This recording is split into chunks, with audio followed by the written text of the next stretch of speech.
I'm here with the insightful and ever generous Jim Stengel at the 13th Kellogg Marketing Leadership Summit. Jim, it's always great to be with you. Martha, always great to be with you. And welcome back to work. Thank you so much. I just had a baby.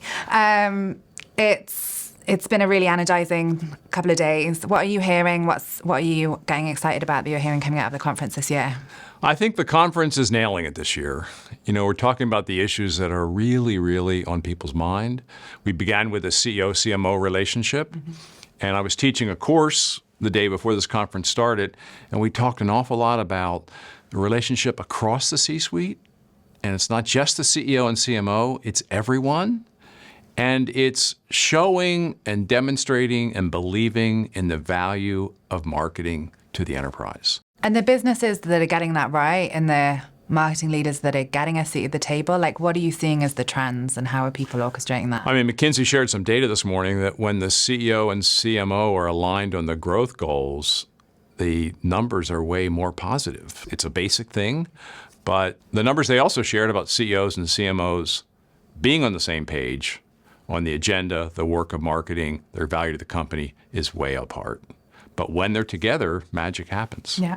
And we talked a bit as well in one of the sessions about the importance of the CFO-CMO relationship. Yeah. And you shared a couple of tips and tricks from your time. I wonder if you mind sharing some of those. Sure. I mean, when I was a new CMO at P&G, we were, the company was not in great shape, and our capabilities had fallen off. And P&G is famous, and they're at their best when they're at the leading edge of brand building capabilities.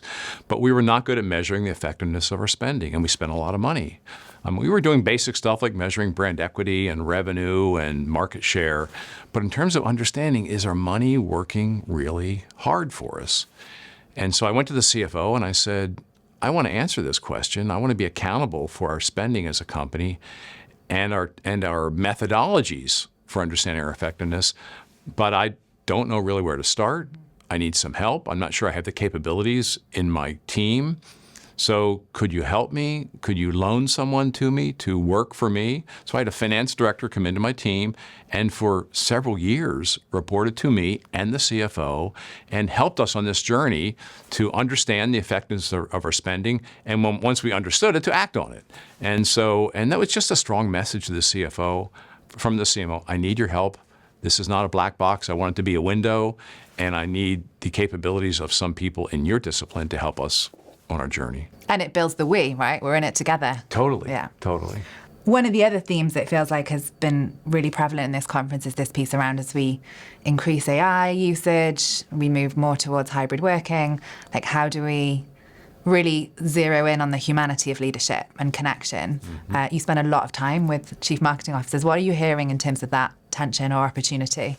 Well, in terms of the hybrid model, I think we're still all figuring it out, let's be honest, right? But I think CMOs are working like crazy to build their teams. And I find those who don't build a great team and put a lot of their personal time into the team are the ones that fail most quickly.